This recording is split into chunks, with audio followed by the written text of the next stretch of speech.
세상 흥미로운 소식을 콕 집어 전해드리는 피커TV입니다. 일본 기업 250개사가 일본 공단에서 전면 철수하려는 움직임을 보이고 있습니다. 이렇게는 도저히 사업 운영을 할 수 없다고 호소하고 있는데요. 어떤 내용인지 알아보았습니다. 동일본을 강타했던 태풍 19호의 피해가 아직도 복구되지 않아 일본 경제에 큰 타격을 주고 있는 모습입니다. 후쿠시마현 경제에 큰 거점으로 알려진 주오코 교단지 공단은 태풍이 지나간 지 3개월이 지난 지금도 침수의 영향 때문에 큰 어려움에 빠져 있다고 합니다. 조업을 재개할 수 없는 상태가 수개월째 지속되어 가고 복구에도 큰 어려움이 이어지자 대기업들조차 철수하려는 움직임을 보이고 있습니다. 13일 지지통신은 태풍 피해 복구에 진전이 없자 대기업들의 철수 움직임이 나타나고 있다고 보도했습니다. 이 공단은 파나소닉 등 대기업들이 대거 포진해 있는 지역으로 약 250개사가 진출해 있는 곳입니다. 단지 내 고오리야마 자동차 학교는 태풍에 의한 홍수 때문에 오토바이와 PC 에어컨 실외기 등을 쓰지 못하게 됐습니다.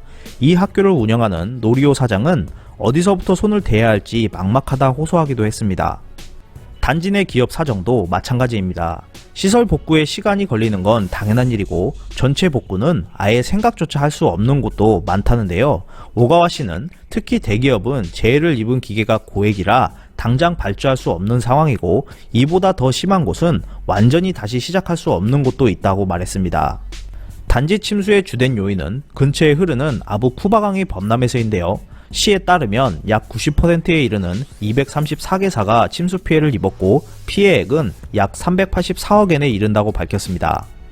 전면 복구는 꿈도 꿀 수 없는 상황에서 히타치 제작소가 지난해 12월 단지에서 사업장을 이전한다는 방침을 밝혔습니다. 회사 대변인은 앞으로도 비슷한 침수 피해가 우려된다며 직원의 안전과 제품 서비스의 안정적인 공급을 생각했다라고 설명했습니다. 지역 경제계에서 이러한 철수 움직임이 확산되면서 후쿠시마현 경제에 위기감이 감돌고 있습니다. 지난 9일 같은 단지 내 기업으로 구성된 단체는 범람한 두 하천을 관리 담당하는 국가와 후쿠시마현에 대책을 강화해달라는 요청서를 제출한 상태입니다. 현재 복구를 위해 단지 내 상담 창구를 개설하고 대책 마련 움직임을 보여주고 있지만 큰 효과는 없어 보입니다. 지난 4일 일본 언론은 이권 구조가 일본을 침몰시키고 있다고 전하며 2020년은 제방붕괴 러시 위기에 처해 있다 보도했습니다. 미마모토 히로켄 교토대학 명예교수는 일본의 제방은 실제로 무너지기 쉬운 섬세한 모래로 만들어져 있는 경우도 있고 쓰레기가 섞여 있기도 하기 때문에 제방이 쉽게 붕괴되는 것이 현실이다 라고 지적했습니다. 이러한 이유는 댐 건설에 우선적으로 예산이 투입되면서 하천 정비가 뒷전으로 밀려났기 때문이라 합니다. 댐 건설을 통해 대형 건설사들이 막대한 이득을 챙기면서 거액의 자금이 유치에 공헌한 정치인의 주머니로 들어갔기 때문이라고 하는데요. 그것의 맛 때문에 댐은 국토교통성에 있어서 빠뜨릴 수 없는 이권으로 보고 있습니다. 일본 기사에서 언급한 것처럼 2020년에도 제방 붕괴 러시는 계속될 것으로 보이면서 이로 인한 기업들의 피해도 막대할 것으로 예측되고 있습니다. 12일 아베 총리는 사연임에 대해 더 이상 할 생각이 머리 한구석에도 없다라고 밝혔습니다.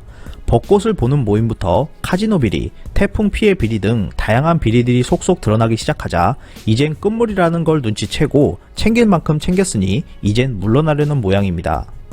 아직 연임 종료까지 시간이 남았고 굵직한 도쿄올림픽도 남았기 때문에 2020년엔 좀 더 바짝 땡길 것으로 예측되고 있습니다.